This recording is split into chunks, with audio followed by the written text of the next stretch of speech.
Right. My name is Mika. I run a small Finnish indie game studio. The company's been up and running about 6 years. I've been there for 5 years.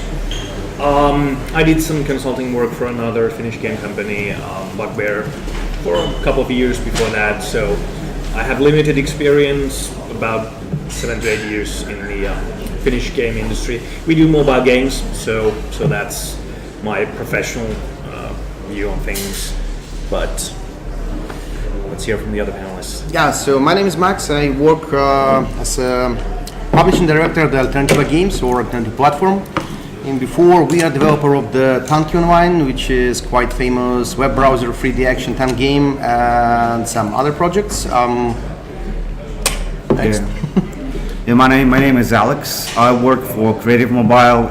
It's a pretty big Estonian company that does mobile games.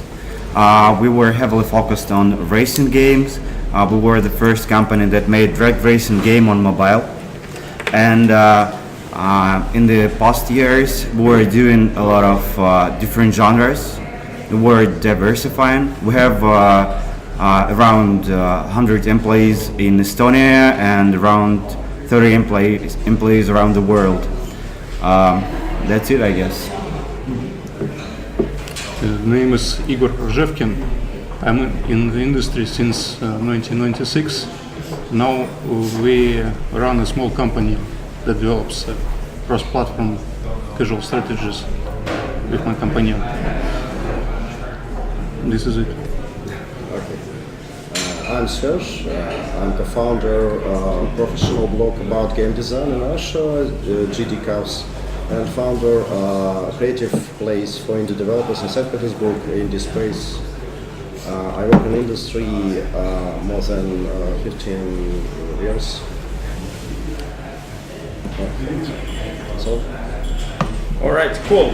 Indie Space, actually, it's based in St. Petersburg. So that's a place, if you're a developer, I think, and based in St. Petersburg, I think you definitely should join. But first of all, I have the first question. We did a little campaign, so we gathered some of the questions from the audience. And first question is, what do you think is the most important stage of the game development? I would say any. I would say all of them. Yeah. What are the stages then? Well, pre-production. Pre-production. I would say when you form an idea and you have to decide what your game is going to be like what platform, what type of monetization. You have to do marketing research before you start doing your game, and all that stuff. It's always important. You cannot do the game without understanding how it is gonna look in the end. So I think this is one of the most important stage. So there is an important stage. Yeah, but all of them are very important. Even if you have a great idea, like if the quality of the end product is low, you won't get any success. So it's like both segments, like pre-production and production, both the launch is quite important for any game. So you should aim to do the best all the time. Yeah, I agree. In pre-production, you usually set out what you want to do and create. And if there's a problem at that stage and it's not clear, then you don't have a clear vision of what you're actually trying to achieve, it probably doesn't... It's not a good indication of where the project will go on later stages. It's difficult to maybe save or steer a project to a better direction if the start is troublesome or you're not on the same page, you don't have a clear shared vision and stuff like that. But on the other hand, I think the last moments, like the last couple of months before you launch, those are like the crunch time. That's sort of the critical stage, because quite often the game actually becomes what it is at those stages.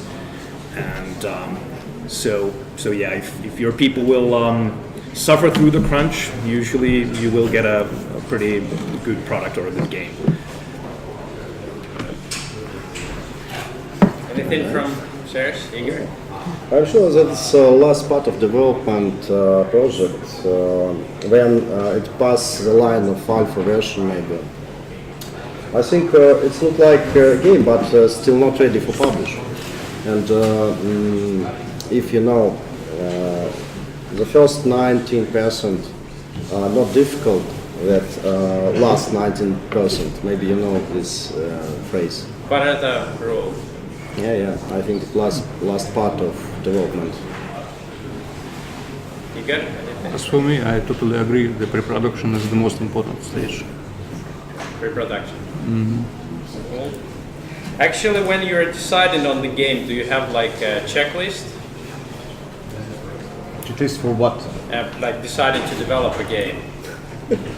Well, no. No, it's all about the Supervision, design concept maybe. documents. It's all about like describing the ideas as detailed as possible. It's all about like to streamline the processes. So like the things as a checklist is we usually have it on the launch. Like you have to check the attribution, you have to check the product analytic, you have to check this, that, ISO, icons, all that stuff. But during the development, I bet it's something like messy.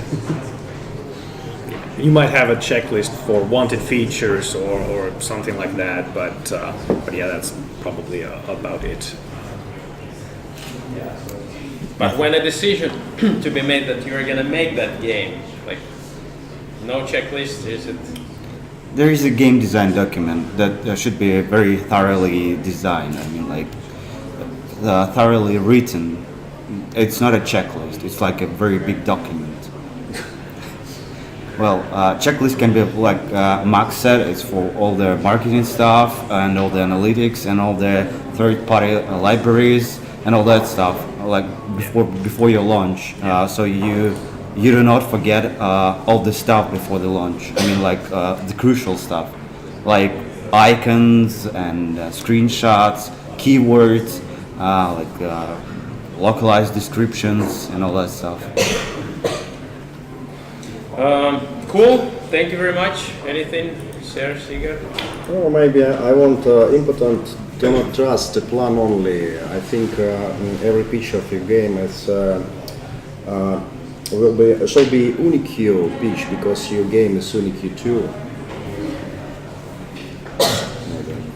Then I'm gonna ask the most tricky question: is from your perspective, the game development or success of the game, is it really the art or a hard science? I think Serge have something to answer.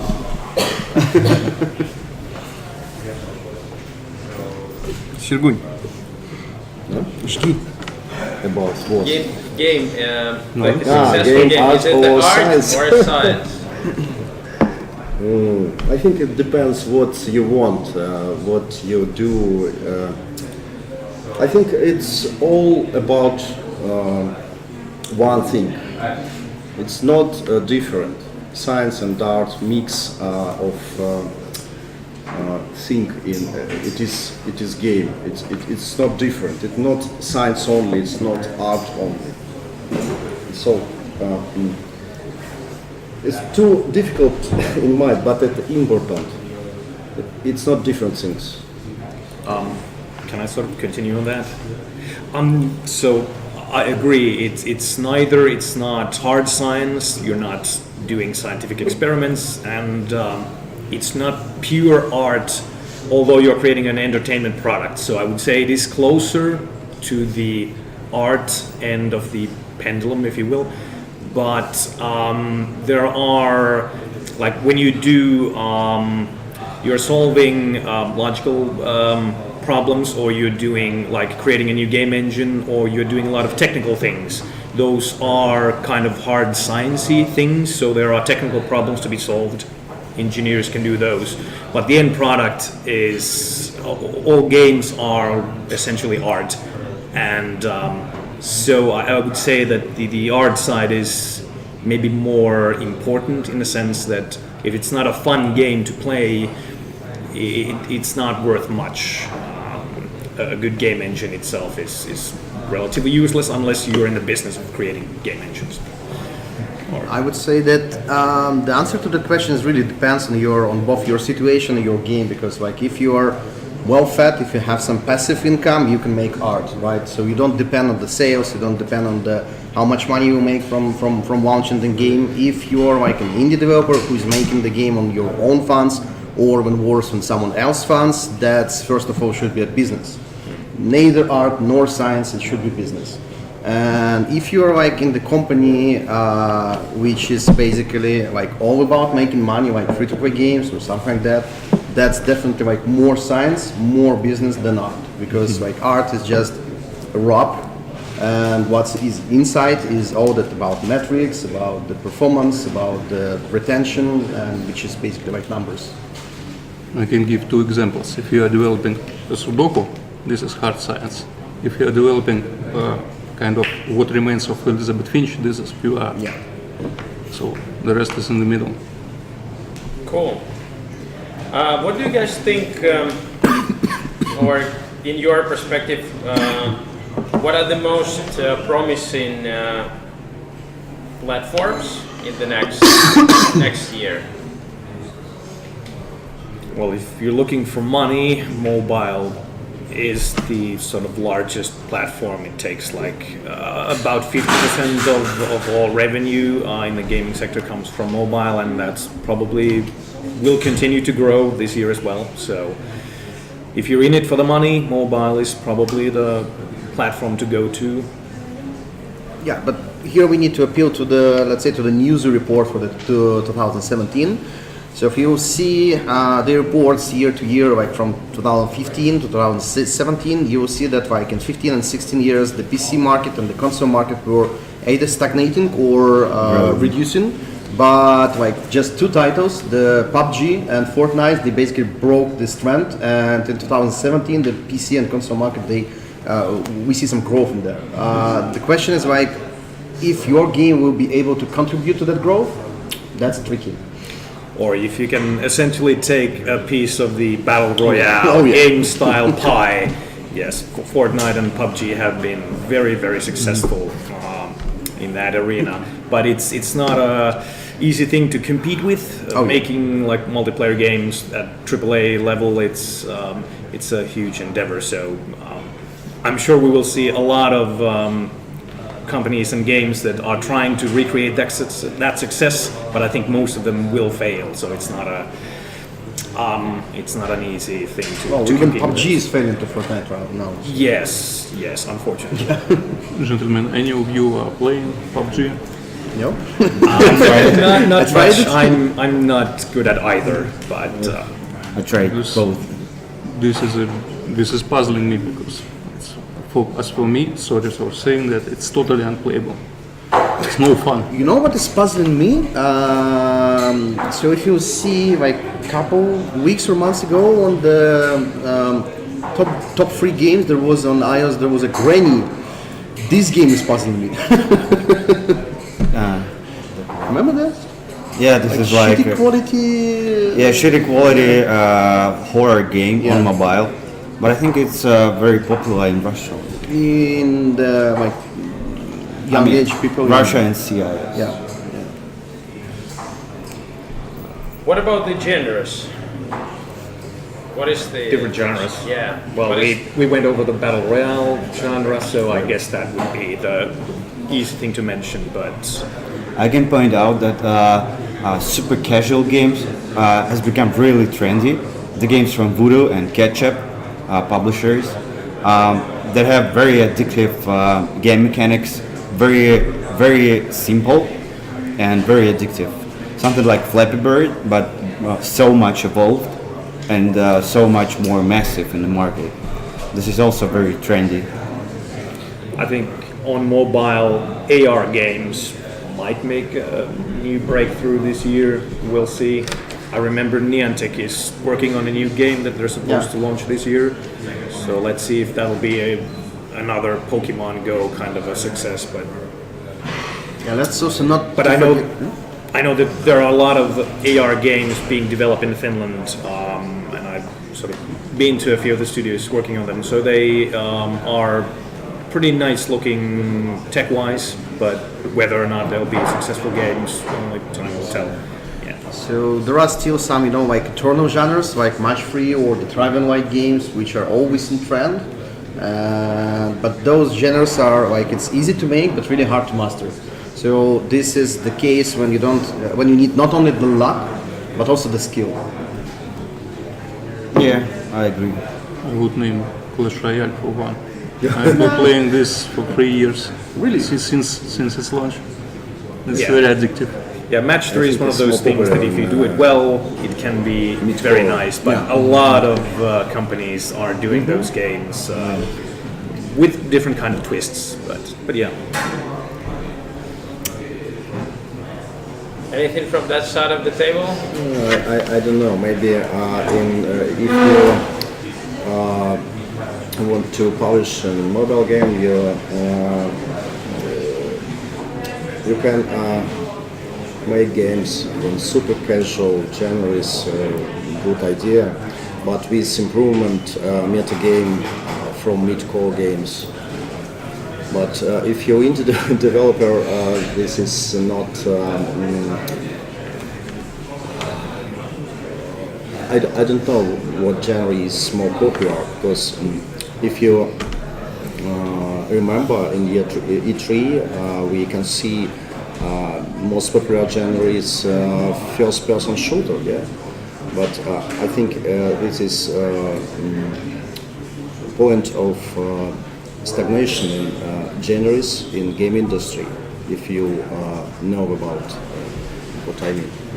Actually, you touched this interesting. We have some indie developers that have been sending the questions, and actually for the indie developer, what do you think are the trends that they should be paying attention to, like in the next year?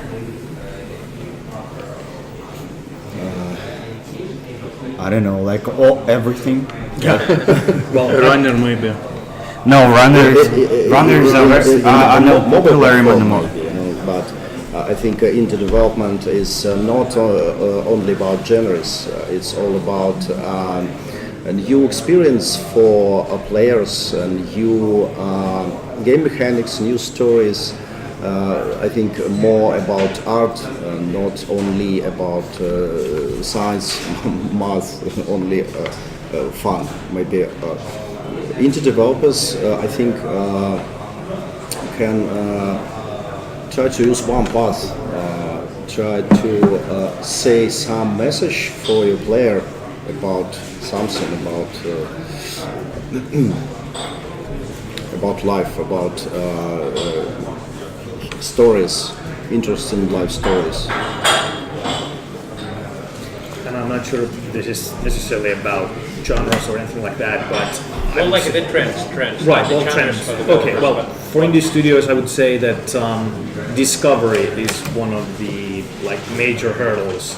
If you're releasing a game on Steam, getting to the front page isn't as easy anymore as it used to be. There are no longer the curated front page that Steam used to have, and I would say the same problem exists in the App Store.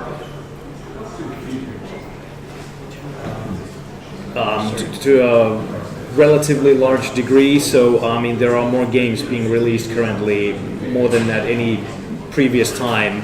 So getting your game discovered is probably one of the hardest things for indie studios to crack. or maybe for any studio.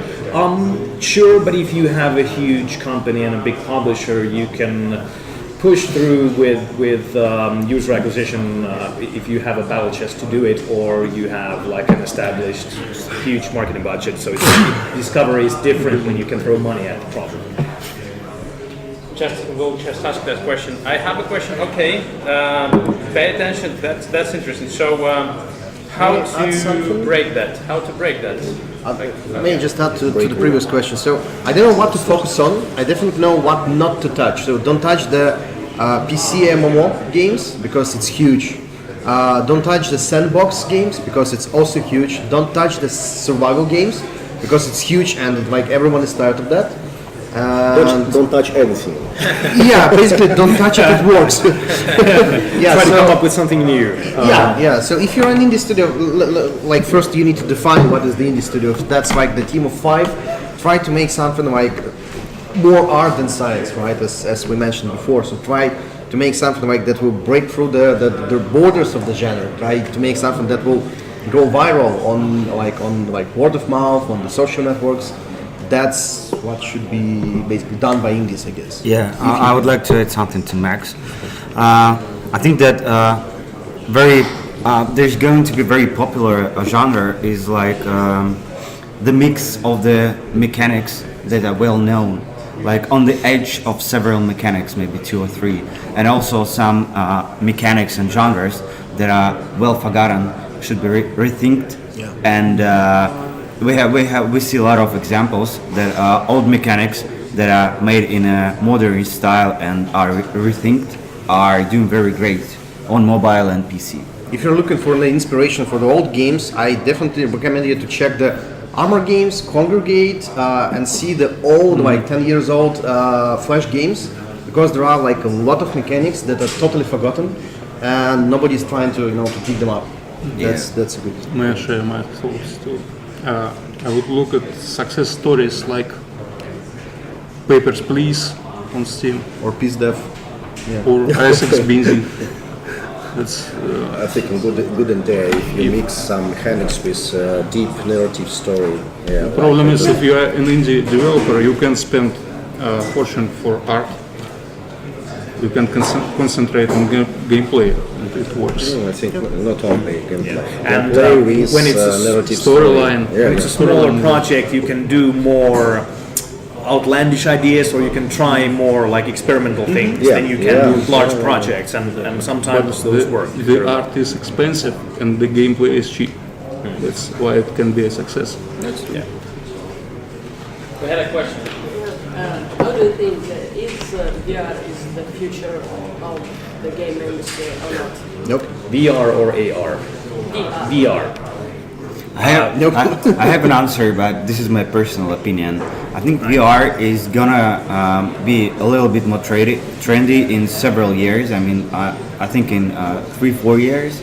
Right now, really cool VR headset costs like a fortune. It costs around $500.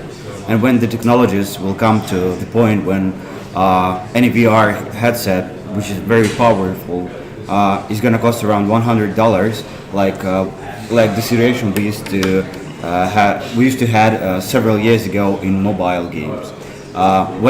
Then it's gonna make sense to do VR games. So, to make this story short, when there's gonna be a good VR set that are cheap, then it's gonna be working even better. The problem is, beside the VR set, you have to have the VR ready PC, which is like a couple $1,000, which is also a huge problem. I think it's not only cost VR sets. I think it's all about technology. Today's headset is not comfortable for use in games, and I think we tried to many years for create a more comfortable, more usable devices for VR. This is main problem, I think. Like has been said, there are a lot of cost issues, usability issues. There was a huge VR hype like just a couple of years ago, and I remember everyone was doing VR projects, and not much came out of those. And I remember like back in the day, 90s, there was another VR craze. VR was supposed to be the next thing, like mid-90s or thereabouts, and then it never actually happened. Now it's feeling a bit like that again, that it was supposed to happen and then it really didn't.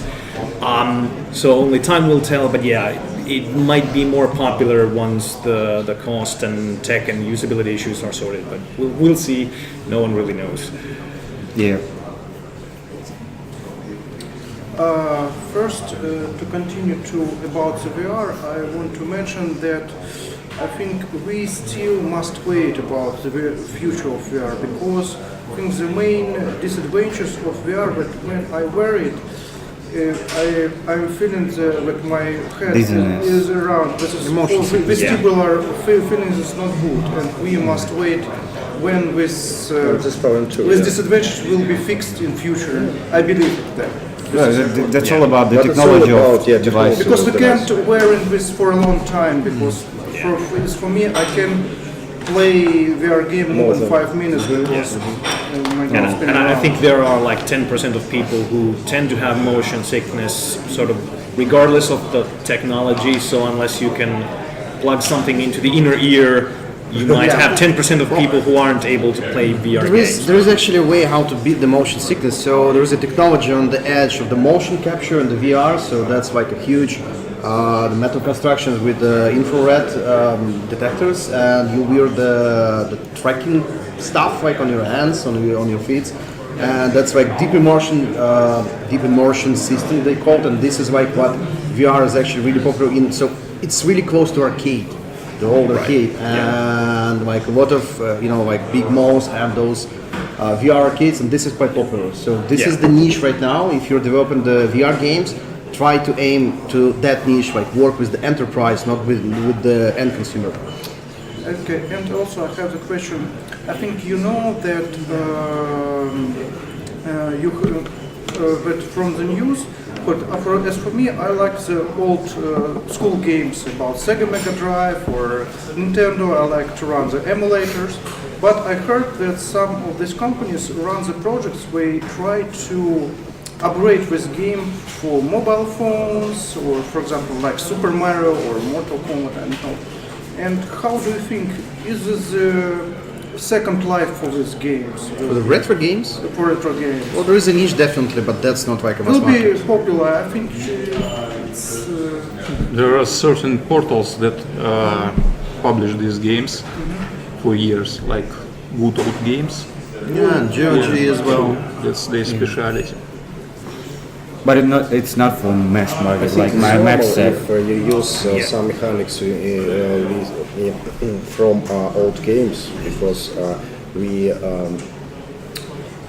create many games in many years ago with very interesting mechanics, and if we can use it in mobile games and in modern devices, it's a good idea. I think I don't see this problem. I have a next question. What is, in your opinion, the ideal size for a team to develop a successful game? Well, that would depend greatly on so many things, but Depends size of project. exactly. Obviously, on the size of the Sudoku company, and if you Elizabeth have a Finch. company with budget. 10 people, you can't do a 20-person project. But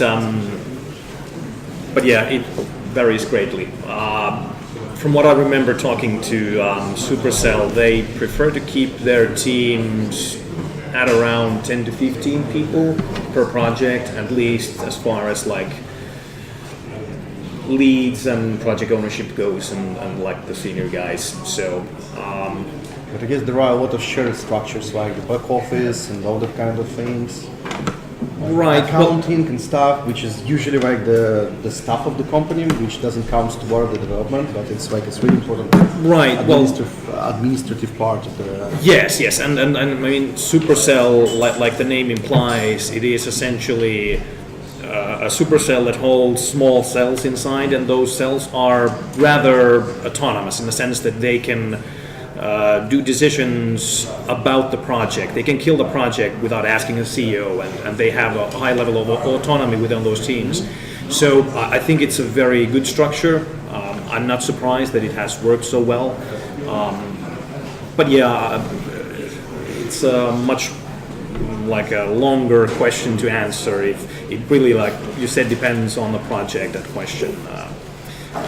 Mobile games are usually smaller teams than PC or console. So if you're doing a AAA title, 15 people isn't going to be enough.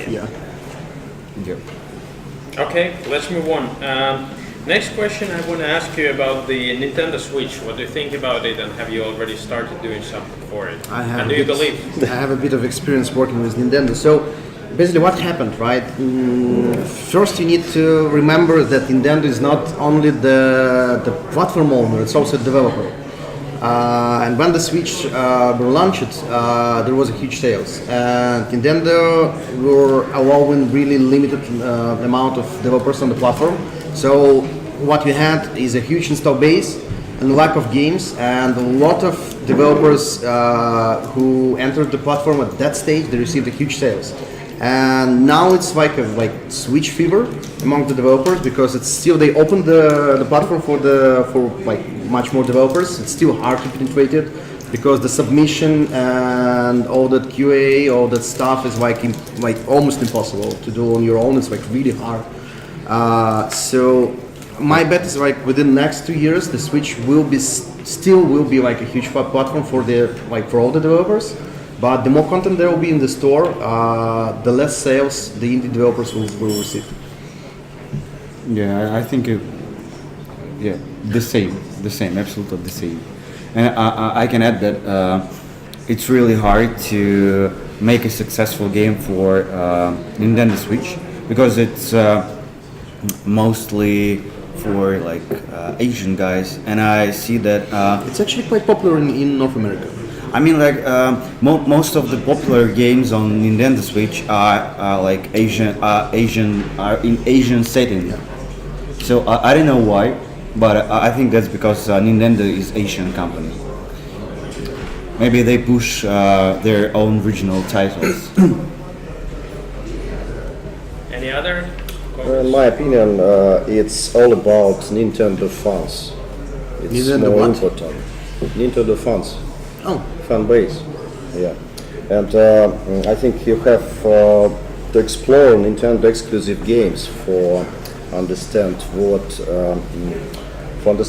this target audience want before you try to publish. I would game actually on this disagree, platform. because Nintendo Switch is not the, not Nintendo Wii U platform, and a bit slightly different, right? So the platform is not for the fans of the particular brand. It's all about the games. It's all about how you use this console. I say about If my we're not opinion. touching PS4 and the Xbox, because there's not much difference. But so the handheld format and that the way you attach it to the TV, that's a format, not the brand. It's good device, but I think good successful games in Nintendo platform is exclusive titles only. I don't see good stories about indie games, successful indie games on this platform. Well, there were a couple actually, Shovel No, Knight, but and there it's, was something else who sold 40,000 in a few weeks. So there are some stories like that. Yes, but Splatoon is more Nintendo exclusive than the rest. But there were some ports to Nintendo Switch that performed really well. Yeah. we spoke, sorry, I'm jumping a little bit, but we spoke about the team, and this is actually a question from me is, you've been developing games, how do you form a team? Today we are talking about the talents here, so the companies came to St. Petersburg to spend their Saturday actually looking for the talented people to attract, and team, a game development is a team effort, and the talent in the team is that one of the success factors, I would say. So maybe some tips, or how do you form a team? That's really a hard question. I would tell from the position of the indie developer, and I would recommend when you look a person or several persons that you want to get for your project, this is going to be a really small team. I would say 3 people is more than enough to start a project. It's like a developer that can cover client development, artist that can do a 2D or 3D and can do animations. This is the mighty guy who can do everything. And the leader of the project, who is a producer, game designer, and all that stuff. So he's the guy who has the final picture of the game in his mind. So he can lead the project. So when you start your project as an indie developer, I would recommend to find people that are very close to your mindset, that you have really easy talking, and that has some skills that might be developed. If we are talking about a big company, this is more like a business, and you have so much more requirements for any position. Even if it's not very experienced, but when you look at a person who's not very experienced, like for example, for a junior artist or junior QA specialist, you still have to understand what background he has. So it's really a tricky question. So I may say that in Alternativa we are developing 2 new mobile projects right now. We had a specific approach. We are the company of under 100 people, 80 something. So we started from top to down. So we took the leads, art lead, the code lead, the game designer, and the producer. And then they basically defined the complexity of the code and the complexity of the art we need. They defined the amount of hours we need to spend on the art, and then we know that, let's say, we need 200 hours for the art, and then we know the target date for the release. So we understand how many artists we need, and that regular corporate approach, I guess. Yeah, that's a good approach. When the core of your team understands and makes the way the game should look, and afterwards you hire people that could cover the needs of the project. Yeah, I would agree with everything said, and I would underline the teamwork abilities or group cohesion, and that everyone is on the same page. And you probably want the game designer or the lead designer to be a different person than the producer, even in a small group, because the producer is often sort of at odds with design in many ways. They're pulling in different directions, sort of. Although, for the good of the project, but still. I've seen really senior teams with super rockstar guys not produce a good game or not produce a game at all. So seniority and a great history and you're great at what you do is good, but if you have too many rock stars in the same group, it might not be worth it if they don't share the vision and if they're not able to work together, do compromises, and they should work in different departments. Super Rockstar as a developer, Super Rockstar is an artist, and Super Rockstar, the rest. It helps if each lead is a very senior guy, and they have their own. So they could lead the project, on their side, of the project. Yeah. Sergey, your opinion? I agree with my colleagues. I think if you're indie developer, it's all about many skills in one person. It's like Swiss knife. And game designer, programmer, producer, market manager, and more in one person. I see many teams one person only, and I think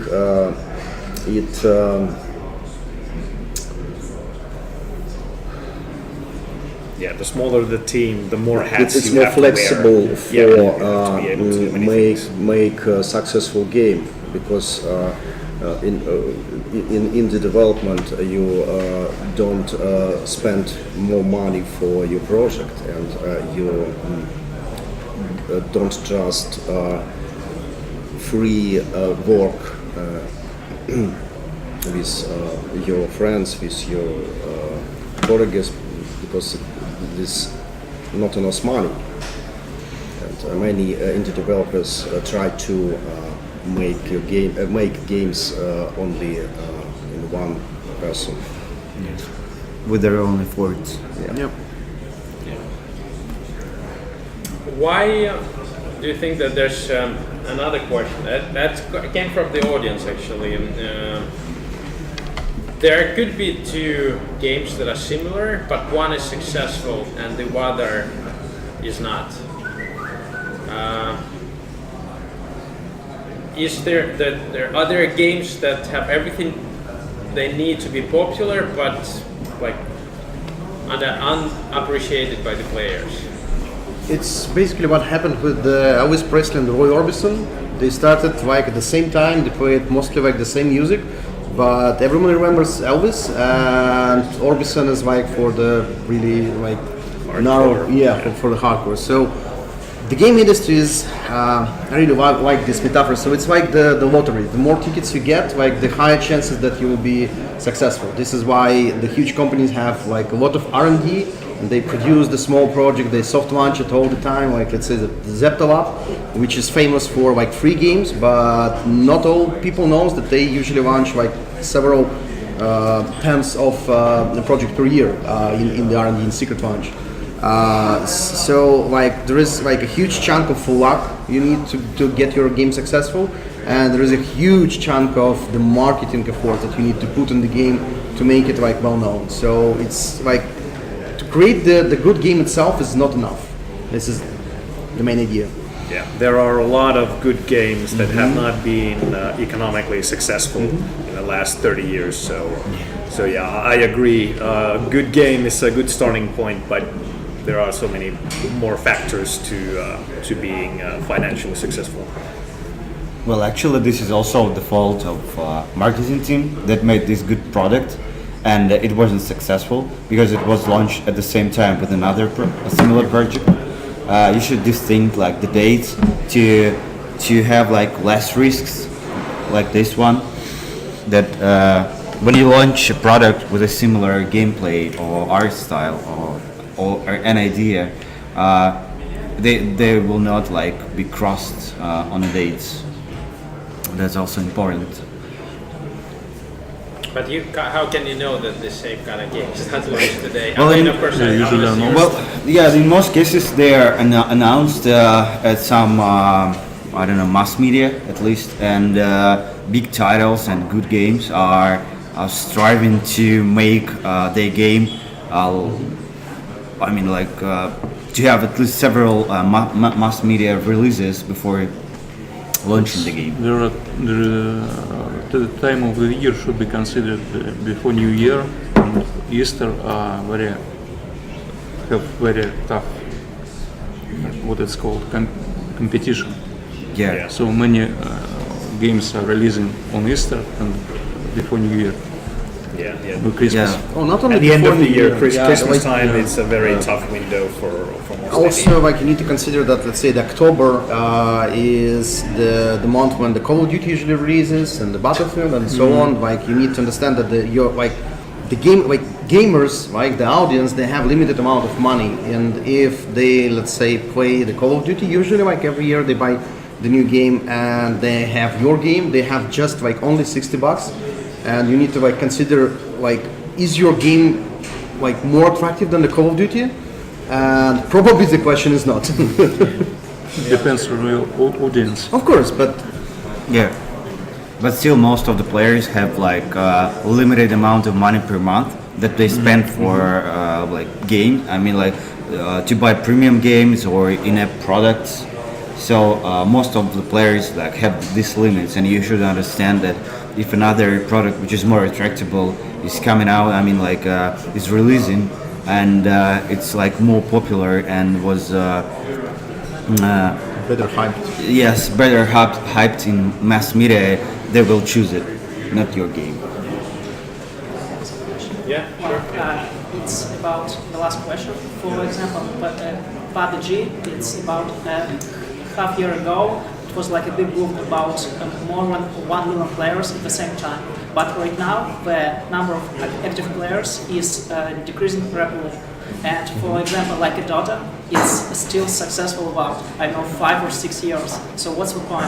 Why the PUBG in short-term activity was successful, but right now I can tell you why.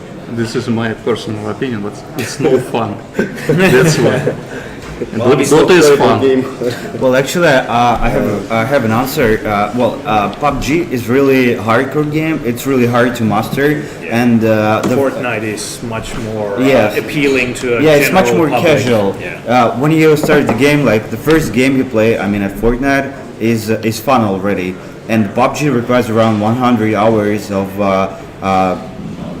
plays before you start doing and understanding what's going on. Yeah, you have So to get good at it. the before it's fun. threshold of getting into the game is so high at PUBG, but before Fortnite, it was like the players didn't have any choice, so they were playing PUBG, and then Fortnite appeared, and then so the players now have choice whether to have like super hardcore game or like less hardcore but more fun.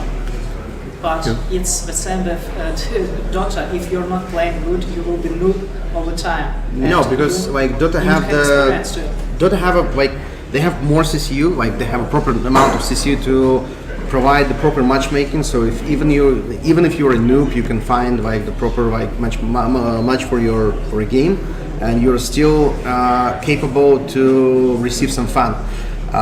So I'm myself like somewhere like it's called like hard casual player, and when I'm playing the PUBG, like all the emotions I have is the bad emotions, right? Because I like usually I'm looking for the party more than I'm playing in the match. Yeah. And also you need to see like you need to like check how the PUBG and the Fortnite retain users, because all those projects they really depend on the new content. And the Fortnite, so they invented the Battle Pass. They constantly infusing the new content, new like events, new modes, all that kind of things. And the PUBG, in the last 6 months, they introduced it like a new map, one new temporary mode, and that's it, I guess, right? Like from the big things. Yeah, and they didn't The fix. speed of development is Yeah. somewhat glacial. Yeah. I don't know. Well, actually, that's also a mystery. They have so much money to invest into making the game better. Also, PUBG is very buggy, and Fortnite is so much very slow. and super Really slow. slow. You need to have like a very strong and fast hardware to run PUBG. And yet it doesn't help you get it fun. You try Yeah. more time only running, Yeah. crawling. So the game is made really bad, I would say badly, because sometimes because of the game you cannot see the opponent because it's too far and the game is lagging. And when you play Fortnite, it's so much easier to like hit your enemy. So because he's very well seen, like somewhere far away, and PUBG doesn't provide such an option. And like a quick reference to like those trends earlier, Fortnite actually released without the Battle Royale mode. They added it afterwards, and it didn't launch very successfully. I mean, it did okay-ish, but it only sort of exploded in popularity after they added the Battle Royale mode. So at least their Epic sort of reacted quickly to the market, and they're now cashing It in took on them it. 3 months to create the Battle Royale. Yeah. Just 3 months from the assets that they had from the main game. I've heard rumors about Counter-Strike releasing such a mode. What do you mean? Battle Royale. Yes, but Really? Yeah, everyone is doing. Everyone is Battle doing that. Yeah. Royale. Yeah, Play it's this like E3. Counter-Strike every day. It's like E3 E3. successful game.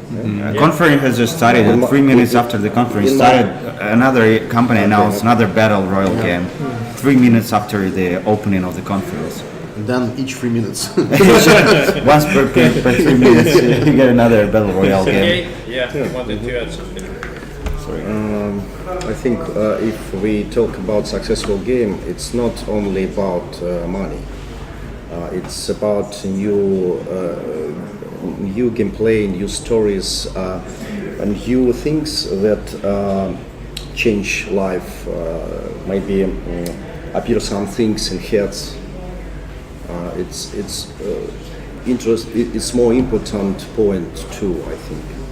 To the success, so it's not only about the Yeah, money. I think it's Actually, a then successful game too. I have a next question then. Do you think that actually the indie game can be more successful than the game developed by like a brand? in which way? Money-wise or the popular? The heart. It depends, with I the think. heart. Well, I would say yes. Yeah, And we I have a would lot of point to- examples Yeah, I for mean, the past 10 years. yeah, Minecraft was like a Yeah, one-guy but project. in the games influence for games with franchises, because it takes some new mechanics, some new ideas in big business in game development. and many new ideas appear in new big games from indie games, I think. That's true. In your experience, when you develop the games or your games, how do you build an interaction between the developers and the players, and how important it is? It's so many ways. So I can have like, how is it important? I can have a really great example. So I was consulting the company called Aurum Dust, and they launched the game Ash of Gods. That's like classical RPG, single player on PC, and we decided to launch without the early access. We had some, so the guys had the Kickstarter like 2 years ago, and they had some fan base. We used them to do the testing, like to receive the feedback, and everyone was so happy about that. So we were really, so we had like really nice PR campaign, like IGN covered the game, so we were really excited to release the game. And then when we did, we received like a really a lot of negative reviews saying that the game is too hard. So, and our game designers, they were like basically they thought that player intend to suffer. So you cannot like it's party-based RPG, and like you are governing your party from the scratch by the story. And the initial gameplay was designed that way that you cannot like it is impossible to drive the whole like bunch of heroes from the start to the end. So some will die definitely. And the audience didn't appreciate that. And if, let's say, if we were launching the game in the early access like 6 months ago, we would be able to receive that feedback and change the game of the release. And maybe it would be more successful than it is right now. As for the communications, that really depends on the size of the game, on the company structure or something. But the base is the social networks like Facebook or Discord. Twitter, Instagram. Instagram is not, but it is, yeah, like social networks, forum. Somehow it still works. Like the thing, I was really young when I used to visit the forums. It still exists, and there are some people that still use it, and that's it, basically. And also, you should work really well with all the reviews that players leave on the App Store or Google Play or Steam. Yeah. And you should always listen to your audience. And most of their comments and offers and propositions to make the game better will look like a shit. But some of them have really good ideas, and you should like dig into this stuff and find like the right ideas to implement. And this is also a good point when you tell your user, your player, that you told us and we have listened and we implemented your thoughts in the game. The loyalty of the players will be increased, drastically. So this is also an option. My advice would be not to listen the players when they are talking about features, because you know what your game is, what you want in it. But always to hear their complaints. If they are talking your game is buggy, it's no fun, you should investigate. Also, there is a really great example of how the company worked with the users, like with the user-generated content. The game called Warframe. It's the free-to-play co-op, like third-person action. So what they had like Prime access. It's for the people who purchase the founder packs. They have access to the specific forum, not the thread. And they developed several of the in-game characters together with the audience, and this was like really amazing case of this cooperation. It went really well, so the loyalty to the game was like increased like really a lot. Yeah, we had another experience. One of our main titles is Nitro Nation. It's a drag racing game, and of course, most of the core audience loves cars and supercars, and we had a very big event. We have chosen several players and a lot of YouTubers and streamers, and we all met in Germany at Nürburgring Ring. This is like Formula One racing track, and we hired. We rented several cars, supercars.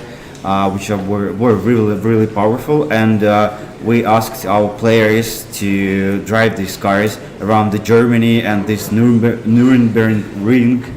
And it was a really cool experience, and these players right now are so loyal.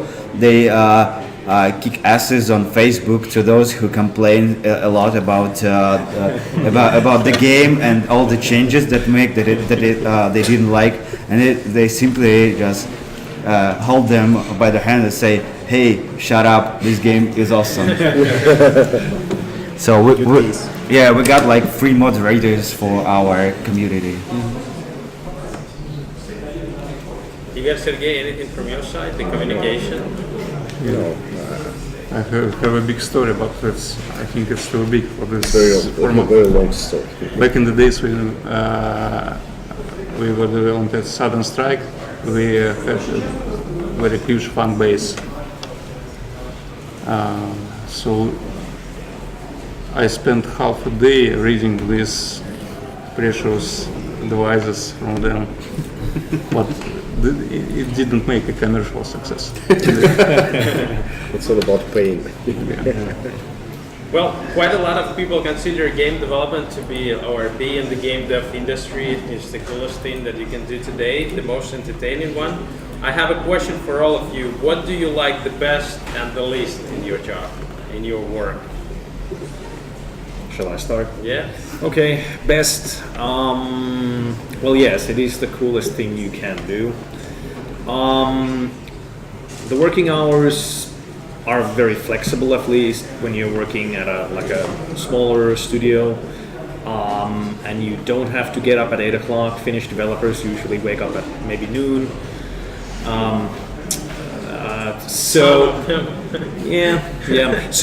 But it works both ways.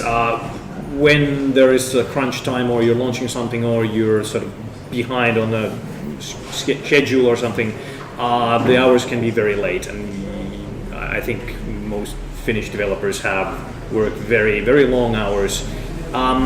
So there's flexibility, but it works both ways. I think that's probably both the pro and the con for me, I guess. The best and the least in your job. For me, like the main important thing in so I'm in the game industry since 2003, so that's like almost 15 years. The best things in the game industry is the fun. You always have new projects, always have new goals, new targets, new challenges. And the worst thing is it's really hard to escape the games industry, because I tried it once for a year. It was so boring, I had to come back. Yeah, almost the same what Maxim and Mika said.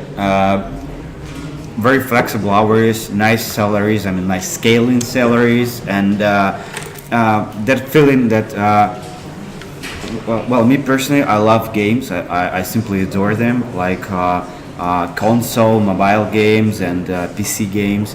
And when you have an opportunity to be a part of all the process, and be on the edge of this new formation of people who does new games, makes new games, it's a very, very nice feeling. As for me, the best thing is you can always play at work. You're not playing, you are researching. For me, I researched Counter-Strike for 20 years. and the worst thing is when it comes to bureaucracy, the accounting, and this is what I don't like. Paperwork. If you don't work in the game industry, you think it's all about playing. Yeah. But really, it's all about hard work. It's like samurai path. There's a saying: "There's no better job than a well-paid hobby." Yes. That's what we are doing basically. And also, it's very cool when you are surrounded with such people that have that are on the same page as you. Most of developers who are in the game industry, they're also game geeks. They love games. That's really cool. When you can go and smoke with your colleague, and you can keep talking for half an hour about a new game you've been playing lately. Yeah, that's the one plus I forgot to mention, the people, because your colleagues are gamers like yourself, most likely, and I would say a good sign of a good company and good co-workers and good culture is that when the working day is over, a lot of times people stay at the office after hours to like play board games or play like console games or something else. So those are the people you would like to spend your after hours with as well, not just working hours. So yeah, there are a lot of great people. Maybe we could have like it's a more 5 minutes break deep to have a smoke influence in and your pour some life. water. I actually have only 2 last questions, but I'll bring you the water. Where do you see the game industry in like 20 years? In 20 years. Wow. That's a very long time perspective. Yeah, I would say I have no idea. I hope that I will be retired already. Not in Russia. Not in Russia. Not in Russia. That's so much. But yeah, 20 years is such a long perspective. It gets progressively more difficult to try to guesstimate anything when you go like beyond 5 years, and even that is a long time in the future. 10 years ago, like mobile market wasn't existing at all, and now it's like a huge, like one of the biggest thing. Yeah. I can only guarantee that in 20 years, the overall picture of any game is gonna be so much better. It's like, I don't know, like graphics. I mean the graphics side is gonna be like so high end, and it's gonna be so cool. Most likely, I think it's gonna be like a real life game. Yeah, well, technology will advance. Yes. That's Yes. something, and Mixed graphics technology and real life, yeah. Yes, Yeah, but the games will exist for sure. definitely. I don't know what I add to this. Then the last is just the general advice to the young game developers, or those that want to be game developers. Work hard. Yeah, follow your dreams. That's a cliche thing to say, but I mean, working hard and sticking to what you actually want to do, not necessarily minding if you don't land the first job or the second one or the fifth one you applied. Mia spoke about persistence earlier today. There are a lot of Finnish companies that are hiring people. You might not be the best for that first company that you're applying to, but keep at it, and and develop your skill set if you're sort of still in school, or there are a lot of like technical things. If you are good at C++, you will never not have a job, and there are certain things that will eventually land you a job if you apply that particular knowledge or skill set. But That's true. I have nothing to add. Yeah, I would also recommend to surround yourself with the people who are more experienced than you, that can give you advices, that can be your mentors. And if you have friends that are more experienced than you, that's a good approach as well. So if you're in the company and you're the smartest one, you're in the wrong company. Yes, right. Right. So nothing to add. Just work hard. That's all. It's a good idea to get your hands on Unity and try something. Try to do something. Try to do something. Yeah. Work hard, don't expect too much. Study to get Unity hired. engine. yeah, This is it. or Unreal 4 if you want to do PC console games. But if you're familiar with one of the larger engines, that's one. This can That is a good plus. Yeah, this can help you get hired. yeah. Yeah, that can give you like a really good boost at the beginning. Okay. If you want to work in game industry, you have two pills, red and blue. Red pills is work with big companies, staff in big companies. It's good idea, but it's all about work with projects when you don't like maybe. But Blue Pill is all about strong path in the developer, hard path, but very interesting experience, I think. To become an indie developer. Yeah. It's a good idea for work in game industry, but it's very very hard path, I think. It's for those who doesn't like corporate culture and would love to make the game of the dream. Right. Yeah, you'll probably get a regular salary at the large companies, but then you'll be just one cog in the wheel, and Yes. you have much less influence or power, at least in the beginning of your career. But Yeah. Okay, I want to thank you very much, and maybe we have questions. Yeah, just a few questions, a couple of questions. What do you think about the prospects for non-visual games? Come again? Non-visual games. For example, Games without graphics. interactive audiobook with voice control. Like haptics games and all that stuff. Like on Alexa or those voice, like smart, how do you call it? I remember that several years ago, like a small indie studio made a game for those that are blind, for blind people. It was the game only with voice controls and with haptics when the device was vibrating. So it has really good sound and it was very nice. It was featured by Apple and Google, but they didn't make that much money because they. The percentage of the audience is so low that even if 100% of these people that you were targeting bought the game, you don't get that much money. And it might be good as info, I would say, the way to promote your brand, like to increase your brand awareness. But to make it as a business, it's not a very good idea. Well, actually, you are talking about like the smart speakers, like the Google and Amazon have, or what? Are you talking about like smart speakers like the Google and Amazon have, like умные колонки? I'm talking about mobile games at first. Because on every Why should you use the voice only if you have like two fingers? as I see it now, that's is anyone of you play Warhammer again? Yeah, I do. Players often paint their fingers by their own. Okay. So they can't use their fingers, and voice control will be one of the best choices for them.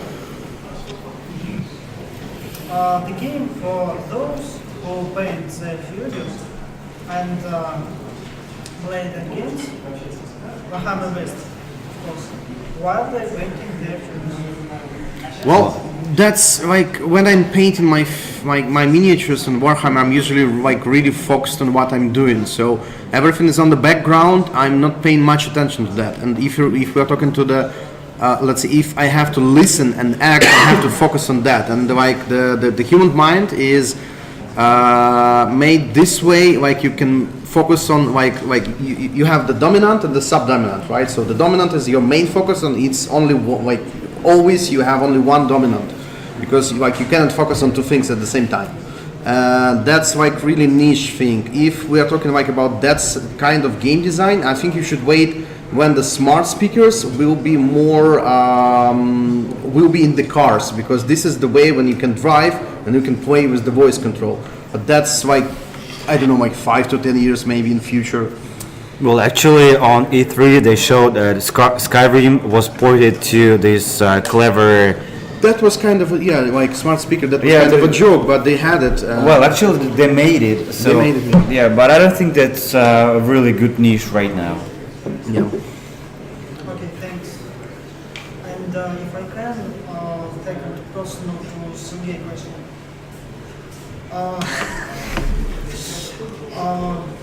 As you know, I'm trying to research games but not play them. And one problem is when I research game 2 or 3 days, I start playing it.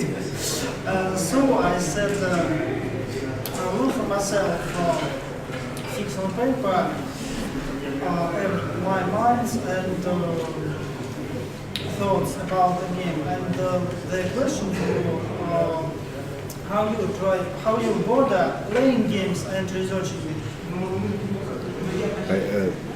Я не совсем понял. Можно не слышно ничего. Sorry, I don't listen How anything. do you? Come I think here it's for just- actually Maybe for you Igor. I can think it's maybe for Я you. могу- я могу How do you сказать. Я не differ? слышу. Он пытается ресерчить игры, когда играет, ну, пытается что-то поресерчить и понять, как она Можно я устроена. по-русски отвечу? Да? Как она устроена. Он Can I начинает try to играть в speak эту, Russian, okay? он начинает играть в эту игру, ну, то есть он не может понять, когда остановиться. Сейчас он сам что-то слышит. А вот человек, который много слов, И- не Сергей. Игорь, Игорь. Да. Ну, собственно, простите, что назвал вас Сергеем, да, не вопрос к вам. О чем? Можно еще раз? Я просто... Скажи по-русски. Да. Слушай, я. Как именно разграничивать, грубо говоря, моменты, когда ты игру исследуешь и когда ты игру играешь? То есть как из Очень исследования просто. нажимать максимум? Ты играешь, все, что тебя интересует, ты записываешь на бумажку. Все, что тебе показалось странным, там, не знаю, интересным, просто все записываешь, потом свои записи расшифровываешь. Это работает. Ну, еще можно, конечно, похакать, ресурсы разобрать, тоже всегда интересно. Всегда это делаю. Если ты ресерчишь и продолжаешь не играть, значит ты правильную игру ресерчишь. Any more questions? Yes, I have a question. For aggressive and hardcore games, how successful they are? How such what? Successful, sorry. How aggressive and hardcore games, how successful they are? Aggressive and the hardcore. Yes. That's kind of two different, What is aggressive games? Give an example. Example, Hotline Miami. You mean violent games? Violent games. Mass Russian Blitz. The more Well, blood, the better. some of them are, some of them are not. So it's not about like if you have violence in the game, you will have success. If your game is good, you will have success, and it doesn't matter if you have violence or not. So there is a game like The Hatred, which is all about like killing civilians and the police. Yeah, and it was so like really badly made. So it was really hyped, really badly made, and I played like I don't know like 90 minutes just to see what is it all about it, and just refunded it because it's not fun.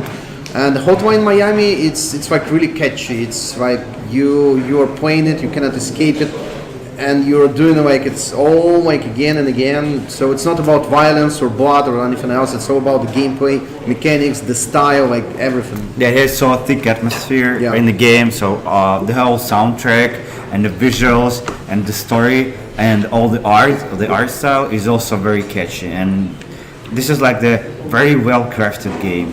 And it wasn't all about like violence. Yeah. It's all about like the style. It was really stylish. Yeah. Yeah. Oh, Okay, yeah, I have a question. So, what do you think about the rising of Japanese developers for the last few years? I mean, Nier Automata, Resident Evil, Neo, Dark Souls, etc., and a lot of you. The Japanese developers or the Japanese style? Japanese developers, because even Resident Evil was developed by Japanese guys. Yeah, but it's not like the rise. They always were there. So it's There is a downfall for them actually, the game industry, and even exactly for last 2 or 3 years they're rising again with their games. They becoming really popular. Because Hideo Kojima left So what answer do you want to I just want to get? hear your thoughts about it. Exactly why maybe. Well, me personally, I really hate Japanese game design and Japanese like Asian UI. Yes, I really hate the Final Fantasy, the Resident Evil, like all that kind of things. Japanese It's all about me, I think. Yeah, so like those games, they have a niche. It is a huge niche. Like they have a lot of fans, and they have their own way, their own style, how they develop the game, how they develop the UI, all that kind of things. And why are they rising? That's a good question. Like maybe because they have money. How about Soul series? Huh? The Bloodborne, the Dark Souls. Yeah, I mentioned Also made by Japanese, but it's more like It's just Japanese games with. Well, actually, this type of game is very unique This game is called hard, but it's not about like it's not that hard. You just need to master it. When the game is hard because it has like hard settings, it's very different. This is hard. This game genre is very hard because you need to make your hands do better and your mind. You need to remember from right now. Me myself, I'm trying to receive platinum achievement at Dark Souls 1 remastered. This is like a really like a pain in the ass, but I want to have it. I love this game. Well, at first when I started playing it, I hated it, and then I loved it, and I hated it, and it was like I was changing opinion like from day to day, and it was really good game.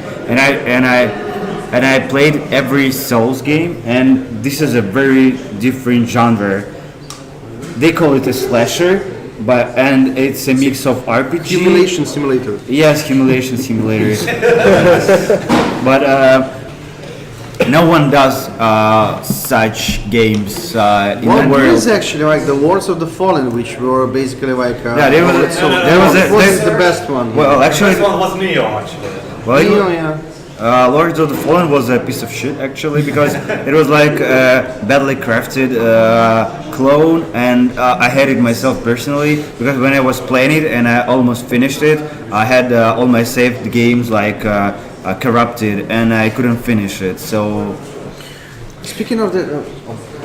Well, just about Dark Souls, that I do like those games as well. I'm not particularly good at them, but they are. It's a frustrating type of gameplay, but it's good, and I'm very glad that they are as popular as they are, because they are more like the old school games. Because back in the day, games were hard. These days, most games are quite easy, and it's nice to see. A high difficulty level, a game that is actually successful as well, because most analysts or advisors or whatever you have would advise you to make easy games for the casual gamer to garner the largest possible audience, and it's sort of bucking that trend, I think. yeah. Japanese game development have a really like interesting feature. So they do not invent new IPs. Every year, the Japanese game releases either the Souls games, the Mario, the Final Fantasy, Resident Evil. About your skill, Yeah, so they reuse the same IPs, the same, well, not universes, but Well, Western market is the same almost. No. Battlefield, etc. yeah, but this is like the majors, like and beside that, like the Assassin's Creed, let's say. The last one, what was the Origins, like was totally different from everything before. Yeah. As for the brands, like the majors, they reuse those IPs they have because it's like the fail-safe way to make money on the games. But at the same time, let's say the Ubisoft, they introduced a Division, For Honor, what else? A lot of stuff. Yeah, like some stuff. Let's say. All the stuff is just like Assassin's Creed, but with different visuals. That's about the game design, right? Yeah, Not yeah. about the titles, and I'm speaking about the titles. Well, actually, this year at D3, a lot of Japanese developers announced new titles, new IPs. Like, for example, developers of Dark Souls, they announced a new version Sekiro. of. Yeah, it's called Sekiro. Sekiro Shadows Dies Twice, and there is another game also made by Asian style, like in old style Japan. I don't remember its name. It's Shadow of Tsushima. Shadow of It's Sucker Tsushima. Punch, actually. It's not Japanese. Yeah, it's not Japanese. Ah, It's really? in the Western about style. Japanese, So there but was not Free made Samurai in games. Well, anyway, they have new titles coming, so That's right. yes. Okay. Hey, about the difficulty. Why most games do it wrong? What do you mean by wrong? Example, the Soul series, or even better, the Bloodborne.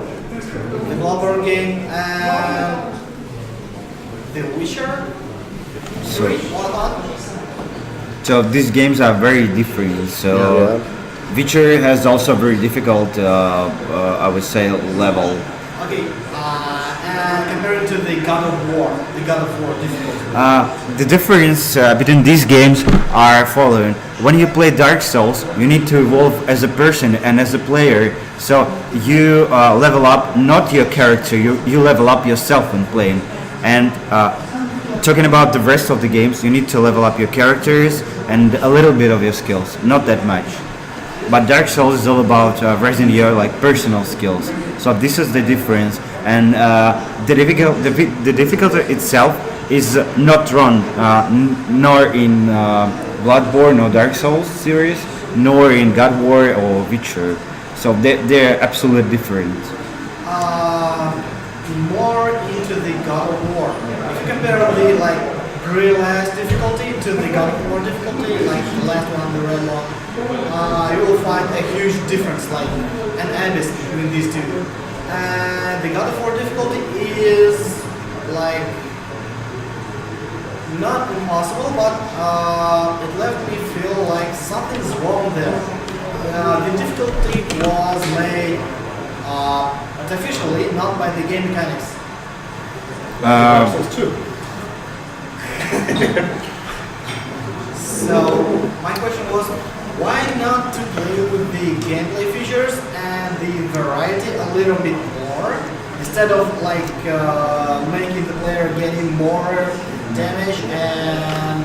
It's cheaper. Well, I would say when the Dark Souls series was it was started, developers have started developing. They have designed the game to be hard from the beginning. So you know that they don't have any difficulty settings in Dark Souls or Bloodborne. So the game initially was designed to be so. And God of War was designed to be the different game, but with the possibility to choose different difficulty choices. The thing is right here. Finish. Yeah, I'm finished. So the thing here is like the Dark Souls is a niche game, right? So it have like really narrow niche because like not narrow, wide, right?